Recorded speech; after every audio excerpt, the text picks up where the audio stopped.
Hi, everyone, and thanks for joining our webinar today. Our focus topic is showing you tips and tricks to improve your use of Microsoft Project.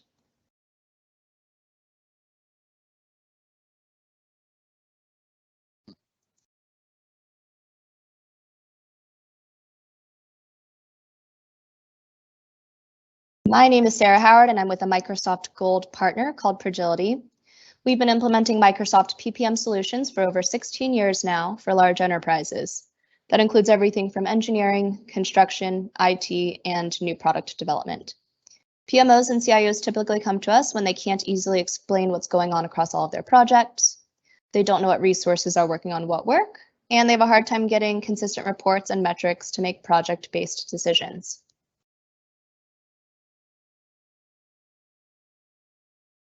At Progility, we offer services and solutions in 3 core areas. The first being deployment and consulting services, which are Progility's core business, where we provide professional services for successfully planning and implementing Microsoft Project and portfolio management, including Microsoft's Project Online, integrating PPM with line of business applications, and delivering strategic portfolio management solutions to support top-level management planning. We also have a growing business intelligence practice that leverages best-in-class solutions such as Microsoft's Power BI. Progility offers a set of pre-built software solutions and accelerators based upon 16 years of experience, including a set of Hammerhead products that provide improved access to your cloud PPM data, accelerate access to visual reports and dashboards using Power BI, and connect data between your PPM system and Azure DevOps, Teams, Microsoft Planner, and Active Directory to improve visibility, insight, and control over your work, people, and projects. Finally, Progility provides post-implementation support services, including expert care, which is designed to assist your PMO with gaining on-demand expertise on the solutions supported. We also offer training for your end users and administrators and have an e-learning offering that can improve consistency and adoption for your users of your project management tools.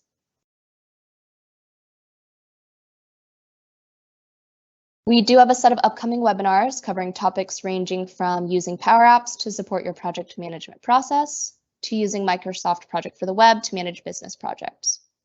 All webinars start at 1 p.m. Eastern, and you can register for one or multiple events through the Eventbrite link provided or by searching Eventbrite Progility in your browser.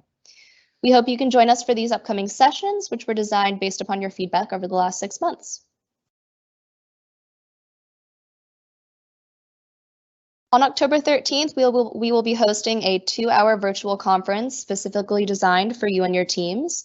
This special event will feature speakers that include successful enterprise clients presenting their lessons learned and best practices for deployment and adoption of project, a presentation by a Microsoft expert on the state of project and its overall direction, and guidance from Progility experts on how to improve your existing Project Online system, and planning and functionality considerations when looking into Project for the web versus Project Online. You and your teams won't want to miss this exciting online conference, and registration is limited, so sign up today.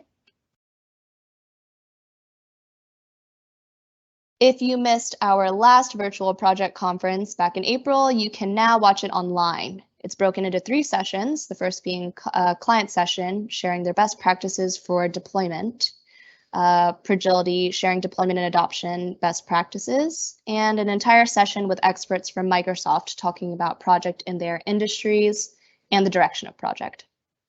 You can visit the link here, which takes you to the YouTube playlist where the videos are posted. All videos from this and previous series are available on our best practice playlist on YouTube, which is listed on this page.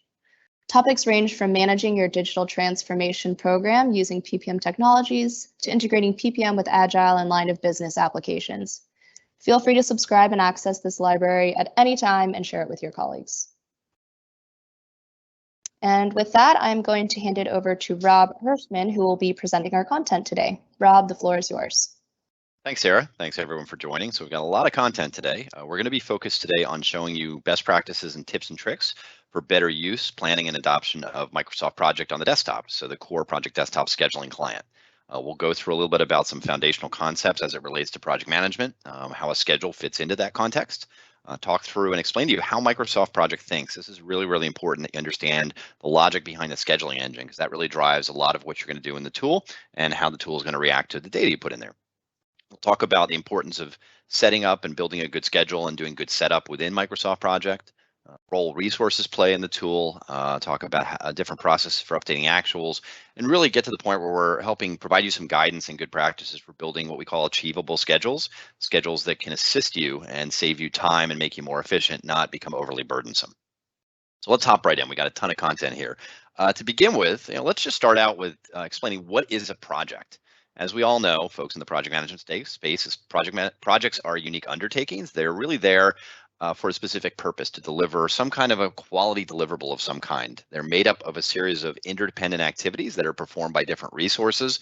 They have a defined beginning and end. No matter what people will tell you, some projects go on a long, long time. They need to end at some point, and they need to produce that quality deliverable. And importantly, projects have a schedule. And you'll see from Mr. Spicoli here, the Pyramid of Giza was a project, so was the Great Wall of China. They were all projects, and they were all designed and planned and managed over time. So we want to understand what the concept of a project is, and then start to break down the different components that we're going to be tracking and managing within Microsoft Project.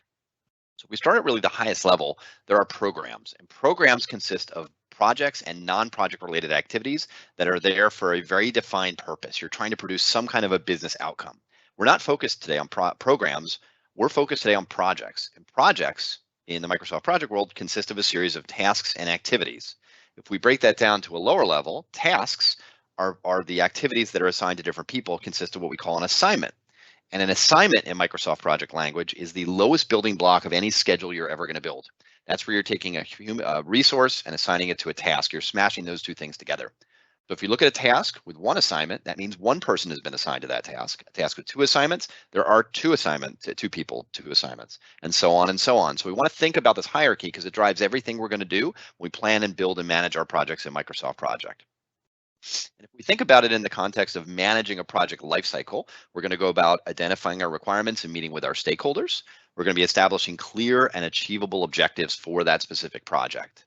We then want to go about defining the approach we're going to be taking to the project and refining that approach with the team in the room. Sitting in a room, maybe using stickies or whiteboard and talking about what's the methodology we're going to use to deliver this. Are we doing an agile? Are we doing a waterfall or some kind of a mix? How are we going to denote the activities? At what level of detail do we want to track those? Getting feedback on that and then refining that approach to the project, that's really where Microsoft Project takes hold. Then we're going to start managing changes that occur during the life cycle of the project, and we're going to be communicating with stakeholders. And really a best practice, and you'll see this throughout the presentation today, what you want to do is build and manage schedules that you can update regularly. A lot of folks build that schedule in the beginning, they present it to management, and they put it away. And then they only revisit it later in the project when it really should be an active living document, living breathing document that you're keeping up to date. And that's really where Microsoft Project can be very, very useful. It has a logic in it, which we're going to explain next, that can help you become a lot more proactive with your planning. The focus with Microsoft Project is on building that activity plan and tracking within a realistic schedule that you can manage on a day-to-day or week-to-week basis. So it does have a role, Microsoft Project does have a role in your project management lifecycle. So the key behind Microsoft Project is really understanding how the scheduling engine works. And what we want to do is really back up to the triple constraint, not in Microsoft Project words, but just in project management. So in the triple constraint, we have three things. We have scope, what are we trying to achieve? What scope are we trying to deliver? We've got time, how much time do we have to deliver that scope?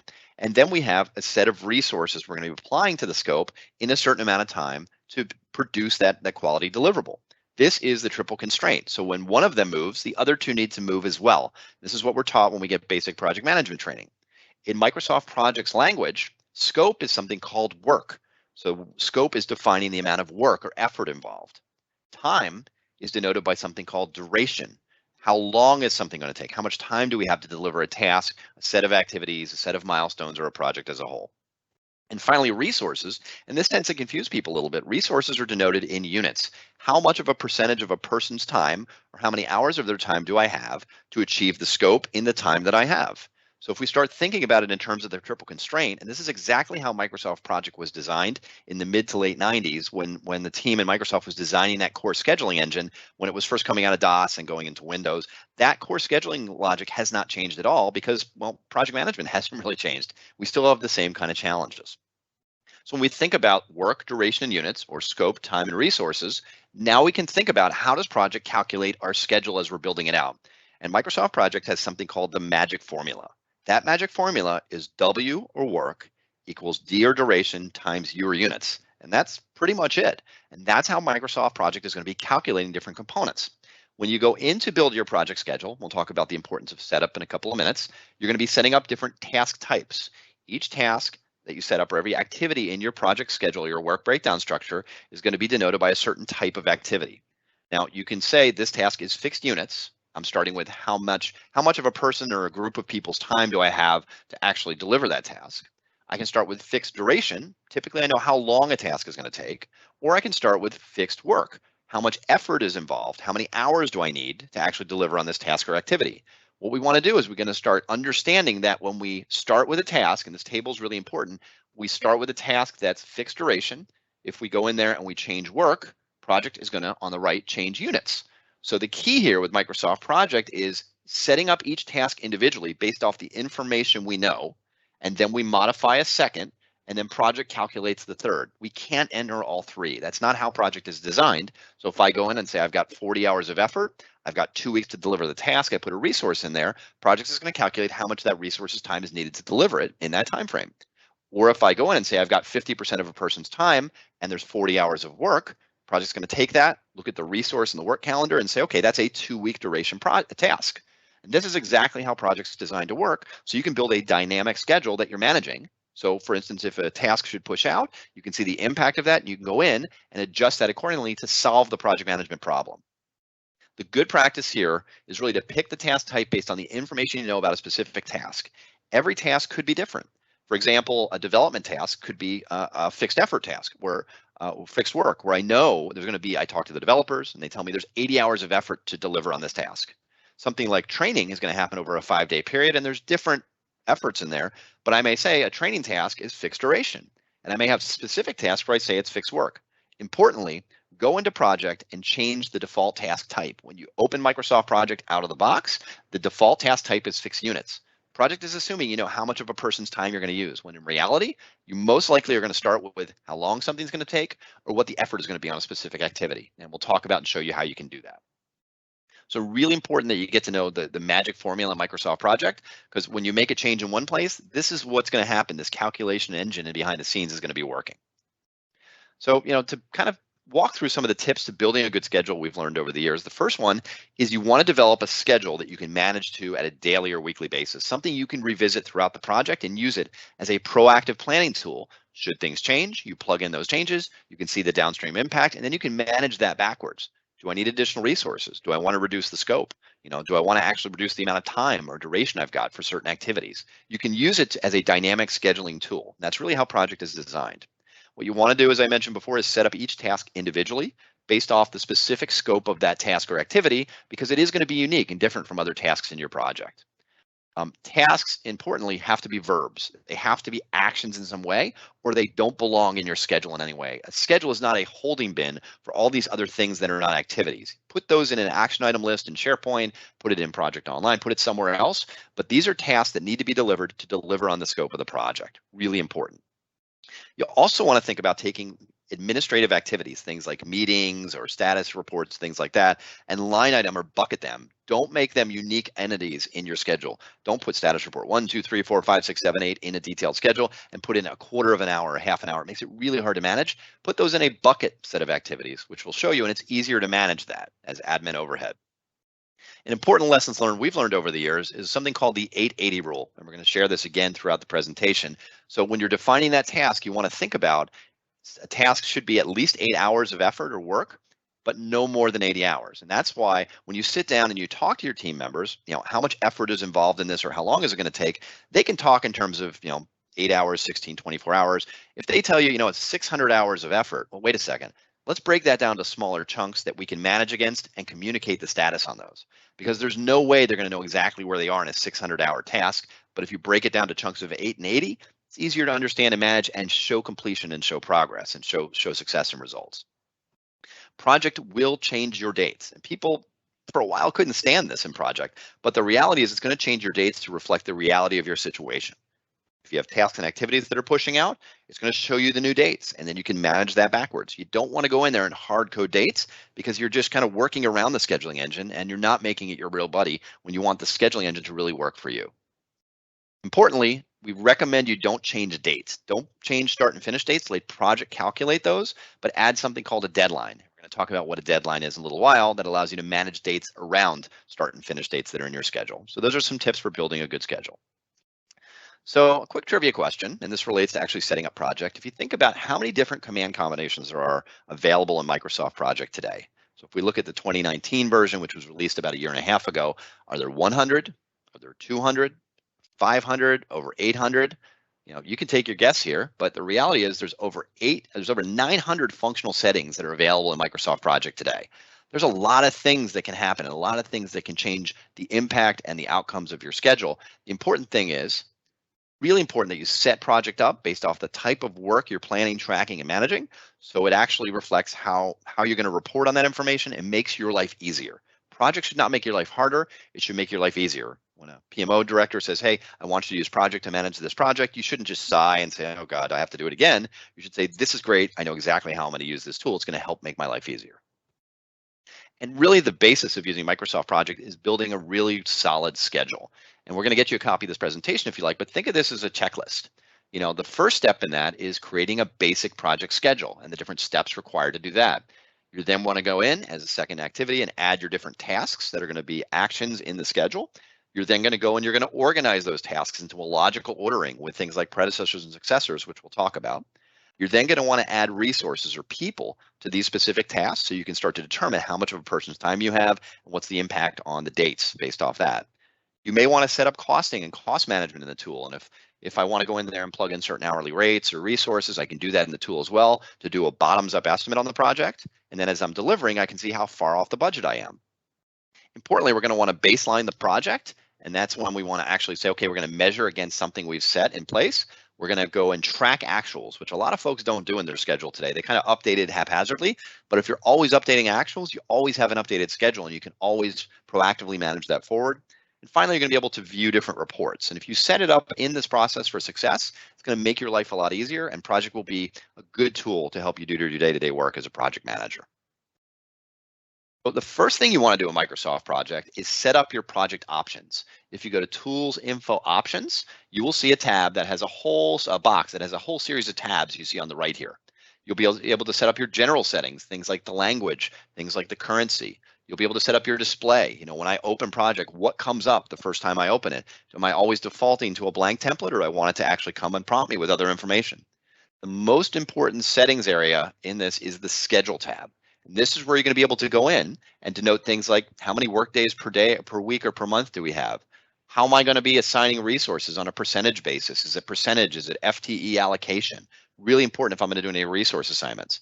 When I come in here, when I start new tasks, if it always defaults to that manual schedule thing I don't like, set it to auto schedule and you're all set to go.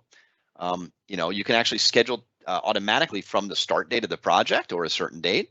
When we enter in duration, sometimes we're in bigger projects and we want to enter duration in weeks and not days, or we want to enter work in hours. We can set that up here, and this is going to apply to this project, but all future projects if we save it to our core MP template. Here is also where we're going to be setting up our default task type.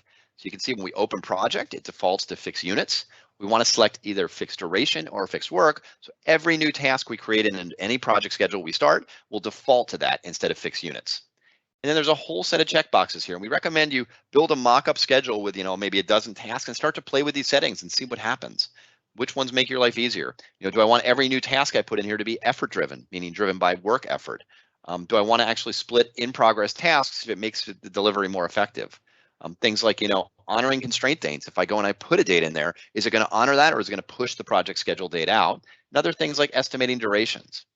Also, down at the bottom, there's a really important setting. If you're working with large schedules, you know, over 1,000 lines, Project is always going to be doing forward and backwards passes and calculations in the tool. You can actually turn that off and then tell Project when to recalculate the schedule so you don't run into memory problems with your PC. So this is a really, really good setting you may want to play with, but importantly, go to File Options, the Schedule tab, and this is where we're going to set everything up. You can even set Project to autosave in the Save tab, check a different language, and even do add-ins here as well. So setting up Project for success in the beginning is really important. always, always, always change that default task type. Very few people actually start with an understanding of the percentage of a resource's time.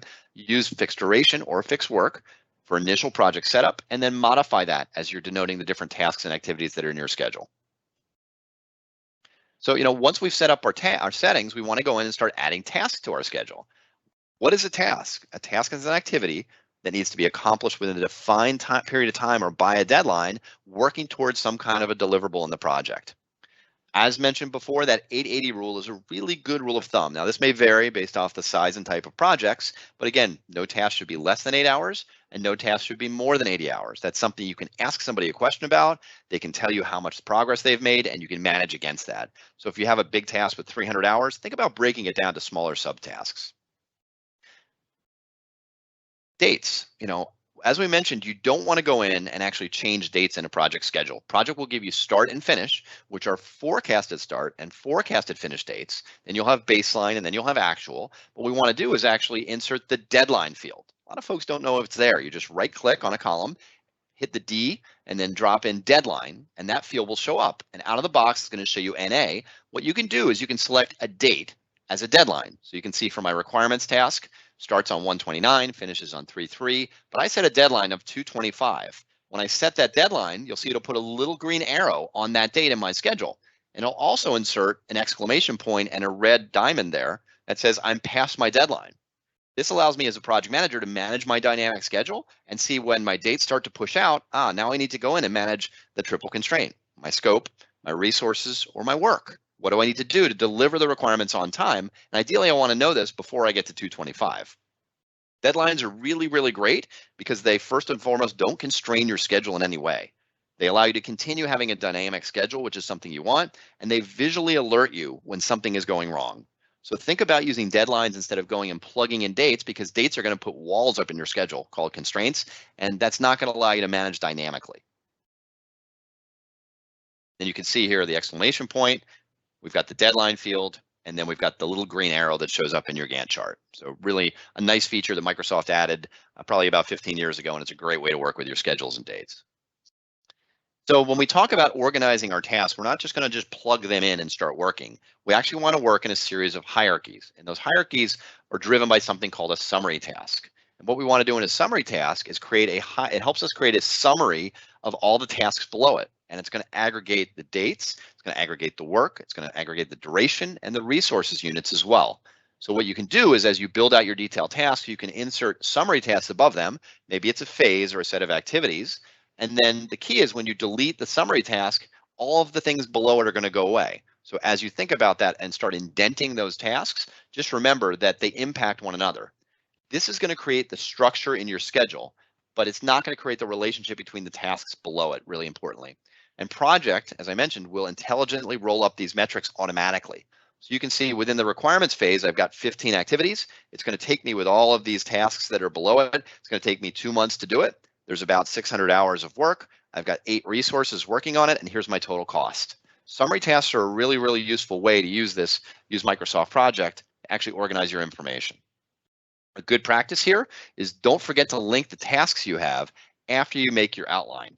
So create the relationships between the tasks, and we're going to talk about those, but you want to create summary tasks for phases or for deliverables, anything where you want to logically group and report on the activities that are going on. A summary task is a great way to go. Milestones, we get a lot of questions, what's the process, or how should we be using milestones? Well, what you want to do is you want to use milestones to help you really keep a view into any key dates and deadlines and deliverables, anything that's the end of something. Think of it that way, where you're trying to achieve some end state. And before you actually start your project, you want to actually build your schedule out with the tasks and mark any milestones within that schedule, whether it's a deliverable, a key date that needs to be out there, something you need to hit, because that's a really, really important thing to deliver the project. The quickest way to create a milestone in your work breakdown structure or schedule is to add a task, milestone 1, milestone 2, deliverable 1, and add 0 days duration to that. When you hit 0 day duration, on the right, you will see the little diamond will show up with the date next to it. That denotes a visual milestone in your schedule. How we get there is we go to the view, task view, Gantt chart. We type in the name of the milestone. Do it right in our task form as well. and then we can actually, this will start to show up in our project schedule. Milestones are a really, really great way to organize information and show the end of something, essentially. We can even use it to do the beginning of something, as we'll show you in a second. A good practice that we've learned over the years is you can use milestones to simplify your schedule. So let's say you've got a series of activities and you really want to report on when it starts and when it finishes, all the activities. So if you can see in the schedule we have at the bottom, we've got defining the project processes. It's got 48 hours and 2 days of work. We've created milestone 1 is starting the process. Then we've got a series of activities of defining the change control, the communications process, the issue and risk management communication. But the end of that is the second milestone. The project processes are defined. What we can do is we can use a technique called bookending. And we use these bookended milestones to simplify our plan, make it really easy to visualize and read this. So milestone start, milestone finish. Now we know when we start and finish. And as the dates and the work in the middle are changing, we see the impact of that on the milestones. And again, we can set deadlines on those milestones as well. So you can use a combination of milestones and the roll-up information here with the summary tasks, defining the project process to see exactly how things are going on a specific set of activities. So it's a really nice feature of Microsoft Project, and that's called bookended milestones. Dependencies. I get a lot of questions out there about, the importance of dependencies. All a dependency is it's a link between tasks in your project schedule that shows the relationship. Understanding this is really important because it drives what we call the critical path. And the critical path is the longest path between the start and end of the project, meaning any tasks on that path that change, that impact the finished date of the project are deemed to be critical. Meaning if I have a task and I can move it in and out and slide it back and forth, but it doesn't impact my finish date, it's not a critical task. So without these dependencies, Microsoft Project has no idea how to accurately forecast what's going on downstream in a schedule. So again, thinking of the critical path as that longest chain through the entire project, you can shift over to what are the dependencies or relationships between specific activities. A really, really good practice here, you don't want to create links to summary tasks. Summary tasks are designed to aggregate data in your schedule. Detailed activities below that are designed to have the actual activities planned and managed throughout the project, create relationships between different tasks there. Another good practice is you don't want to have any task or activity that's not linked in some way to another task in the project. Those are what we call orphan tasks. Tasks need to have at least one thing coming before them and one thing coming after them. There are some exceptions to that. A project kickoff, there's nothing before that, or the finishing activity on a project, that might be the end of it. But really, every task needs to have a relationship to another task for it to be an actual activity in your project schedule. If you have a series of orphans in there, you may want to wonder, hey, are these really part of a different activity, or are they important to the project as a whole? So dependencies are really important. And in Microsoft Project, there are 4 kinds of dependencies that you can set. And these are the relationships, remember, between different tasks in your schedule. The first one and the most popular and the default out of the box is a finish to start, which means task 1, I've got task 1 and task 2 in the visual. Task 2 cannot start until task 1 finishes. So if task 1 pushes out, task 2 is going to push out as well. Really important. The second one is a start to start, which means I've got tasks 3 and 4. They're starting at the same time. I may start testing and training at the same time. They're not necessarily sequential. And I can have tasks in my schedule that are start to start. So if 3 pushes out, maybe 4 pushes out as well. So they have a start to start relationship. We have something called a finish to finish, where task 6 can't finish until task 5 finishes. So the end dates are really what's going to drive the relationship there. And then we have something that's a little more unusual, a little harder to wrap your head around, called the start to finish. That's where task 8 cannot finish until task 7 starts. We generally recommend you stay away from the last one. The first 3 are probably going to be the most relevant in your schedule. And you want to build, again, as you're building out your structure of your schedule, think about the relationships between every task and every other task. And you may have different relationships. I may have task 1 that actually drives task 2 in a finish to start, but is also a start to start for tasks 4 and 6. That's completely normal. The good news, if you set up that logic properly in the beginning of your planning process, when things start to move or slip in different directions, the rest of the project moves with it. It becomes a dynamic schedule that you can then manage against scope, schedule, and budget resources. So it's really an important tool in Microsoft Project, setting up different kinds of dependencies and using them. One of the things we find is a lot of folks don't know much about managing resources. They build a schedule, they create the tasks, they create the dependencies between them, they start to manage the project. And the reality is we have to start to think about using resources. So second trivia question, what's a resource? Is a resource someone who works on a project? Is it something that we're going to apply to a project to deliver on that project? Could it be money or capital we spend on a project? Could it be gold, silver, or bronze, or all of the above? What do you think it is? Well, the reality is it's all of the above. It could be people, it could be equipment, it could be dollars, it could be something like a physical resource or a natural resource in some way. But these are the resources we're going to be using on projects. What is a resource on a project? There are 4 kinds of resources in Microsoft Project that can be set up, and we set these up in either the local resource pool in our project or in an enterprise resource pool if we're using a solution like Project Online. The first type of resource is what we call a human resource. That's a person, Jim or Joe or Jack, that has a certain skill set that I'm going to be applying to my project for a certain percentage of their time or a certain number of hours. That's going to be working on my project and other projects and non-project activities. Project also supports something called generic resources, which are roles. So early in our planning, we may not know who's going to work on the project tasks. We may know I may need a developer, a business analyst, a project manager, and maybe a tester. So I'm going to load up my schedule with generic resources or roles to help forecast what resources I need or the demand. Then I'm going to go in and look at the capacity I have, work with my resource manager to determine who's the right person based off the demand I have for this and all the other projects. Generic resources are a really important part of the planning process for your projects. The third kind of resource, Microsoft Project, is called a material resource. This is, in short, a thing. It could be hardware, it could be software, it could be a crane if we're doing construction, it could be, a certain amount of concrete, anything that you're going to be applying to a project where you want to actually assign it to an activity, track when it's used, track its utilization. I've got, 5 different cloud software services I need to apply. They're going to cost me a certain amount of money. I take credit for them on a certain activity. And it's also a good reminder that there are other things other than people on projects.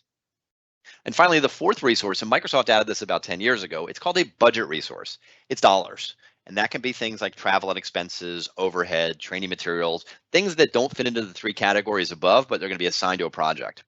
Now, one of the really nice things about a budget resource and makes it different from the other 3 is you can assign it to the project level. All the other resources you have to assign to specific activities, but I can go into project and assign a budget resource, maybe travel expenses or travel budget, to the project and say I've got a $10,000 travel budget, and then as I go through the project I can actually denote how much travel I end up using on different activities or the project as a whole, and that's captured at the project level. So it's a little different type of a resource.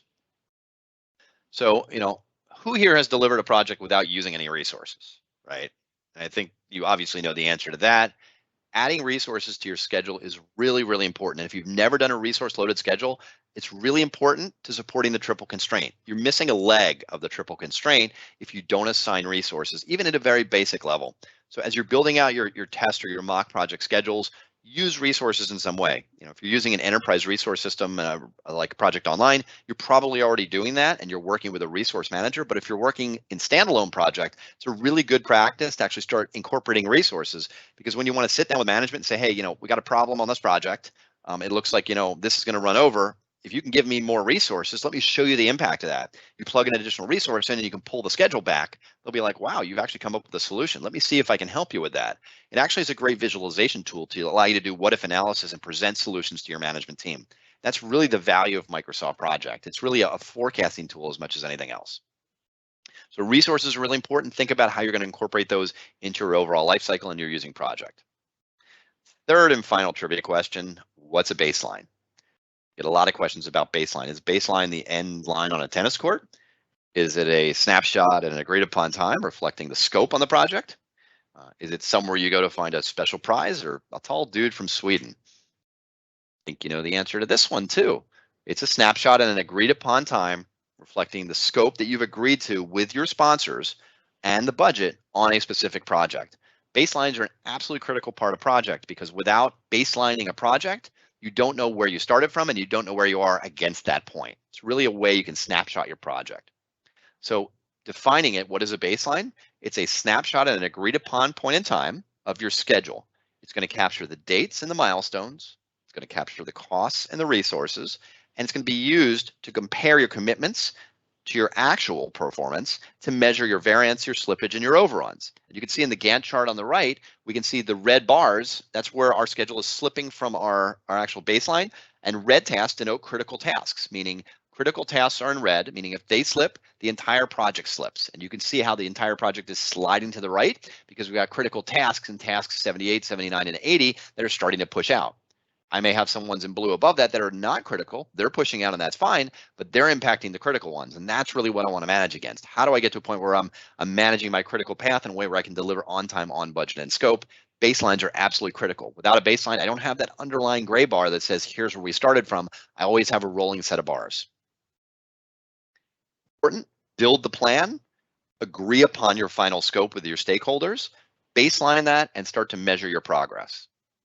So, when do you want a baseline? You baseline only when planning is done and you've got commitments on the schedule, the cost, and the resources. Everything is contracted and you have a statement of work in front of you.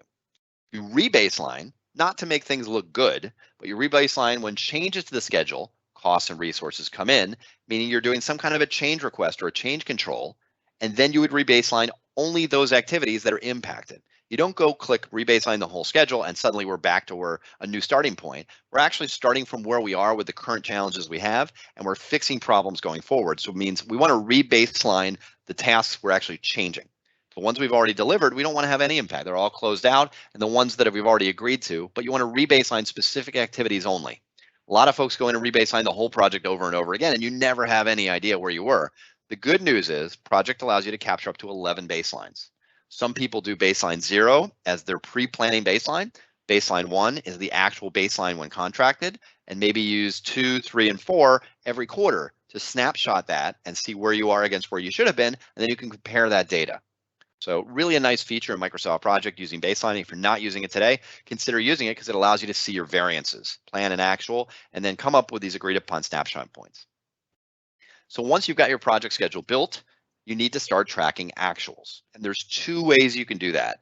Starting at the bottom, you can go in and you can add the actual work and remaining work by sitting down with one of your team members, understanding, hey, you've got 40 hours this week. How much have you done? How much more do you have remaining? Plug it directly into the schedule. You would go to a resource usage view where you see John and a series of activities that John's assigned, plug them right into the schedule. It does the reforecast, and then Microsoft Project is going to suggest remaining work. Oh, you've only done 30 to 40 hours, which means it's going to push over 10 hours into the next planning period. Just so you're aware, you can work with the resource around that. So you can plug them directly into the project, or if you're using Project Online, you can actually go in at the top, and the team members can enter their tasks directly into a timesheet or a task sheet, send those back to the project manager who can do that review and approval and determine what to do in an integrated way. Larger organizations typically go with the timesheet because it takes too much time to do the part at the bottom, and you really want the team members updating their own time in a way that's useful, but also to account for it from a capitalization perspective. Keeping in mind how Project does a calculation down at the bottom, the remaining work, the work that's left on a task, is the estimate minus the actual. So I estimated 40, you've done 20, your remaining is 20. And that's going to be a constant calculation throughout the entire tool. That's always going to be something you're managing against because you want to get to done. You want to get to 0 remaining hours, the task is done. And if you keep getting more actual work, I estimated 40, but now I'm up to 50 and 60 and 70 and 80, I'm going to have lots of situations where now I'm kind of under on the project. I have to solve that problem, and I want to solve that problem early by getting the feedback from the team member. And these are two ways you can do it. Both involve capturing and applying actuals to your project schedule. Really important part of the process. If you're not doing this today, really good practice to get into. Another example here is we have a lot of clients that move towards deliverable-based work, and we have something called a deliverable-based schedule. And this helps you summarize work when you're working towards a milestone or towards a deliverable like we showed you before. In this particular schedule, you can see we've got stage 1 analysis and design.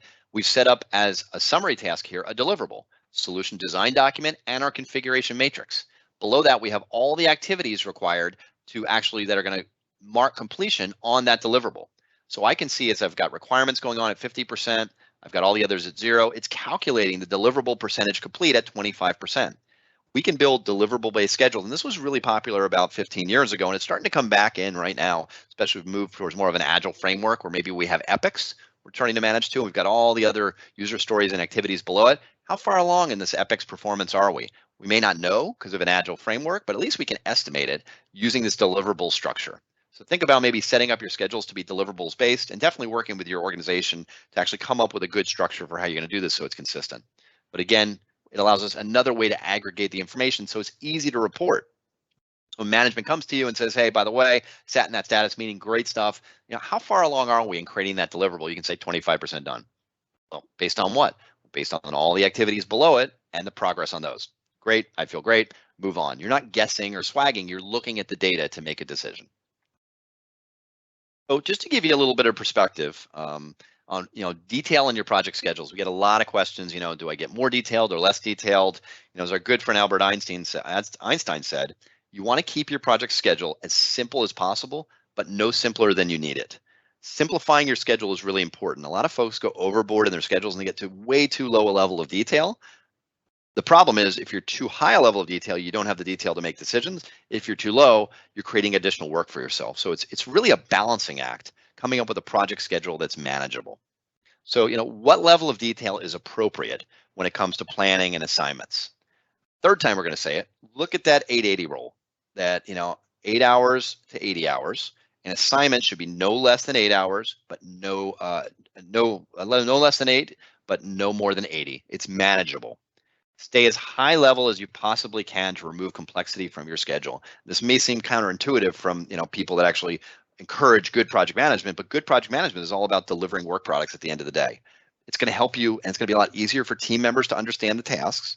It's going to be easier for you to maintain it, especially when we live in a world of multiple methodologies. If you're in an agile framework or you're some kind of WAGIL or you're blended waterfall and agile, you want to stay as high level as possible. You want to progress it so you can update the dates, you can update the resource allocation and work, and you can also update your stakeholders on the progress on the entire project. So stay as high level as you possibly can based off what's realistic. Action items.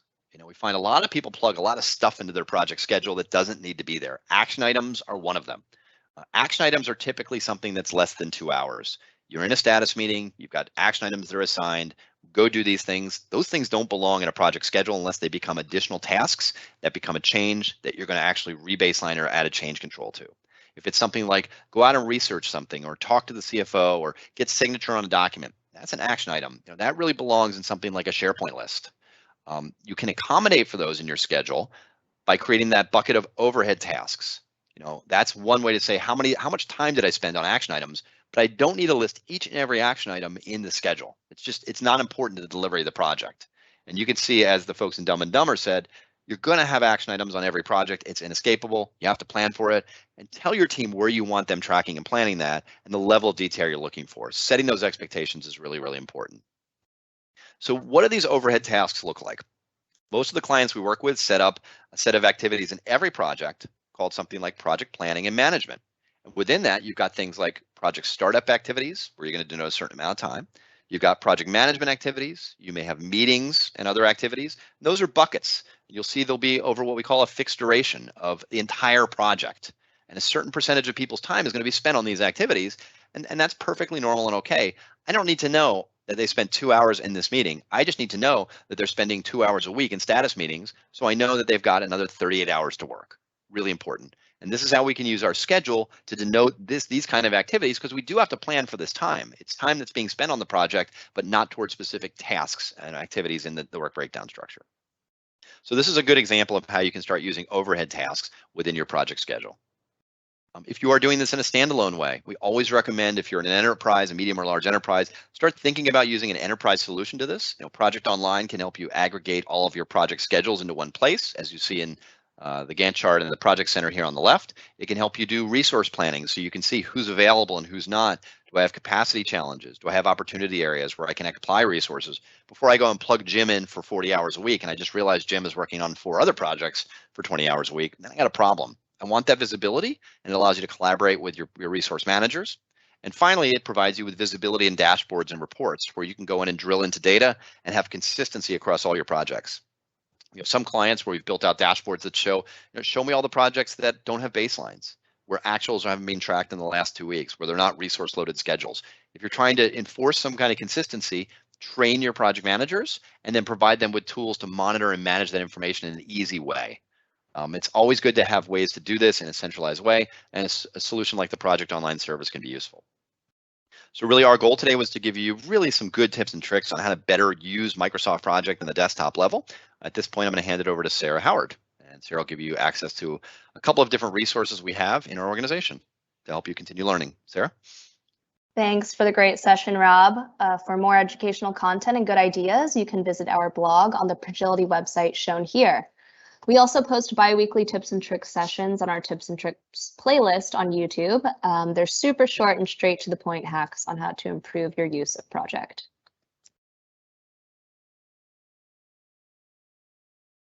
And in response to client requests for more remote training access, Progility took all of our in-person training courses and moved them to a full online e-learning platform. So it's a great way to get your project management community, no matter what level or which tools or level of experience they have, trained on Microsoft project management tools. Best of all, these courses are available at any time on any browser. So to learn more about the power of e-learning and what it can do, please contact me at the email address listed here. So we will now open the floor to Q&A. If you have any questions, please type them into the chat box and I'll read them aloud for Rob.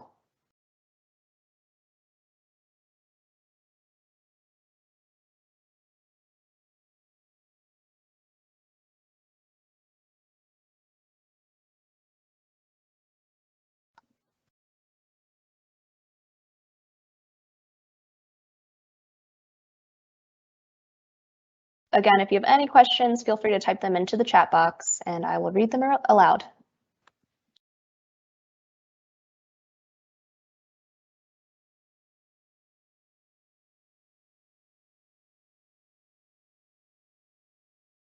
All right, Rob, I think that's it for questions today. So thank you all for joining our webinar.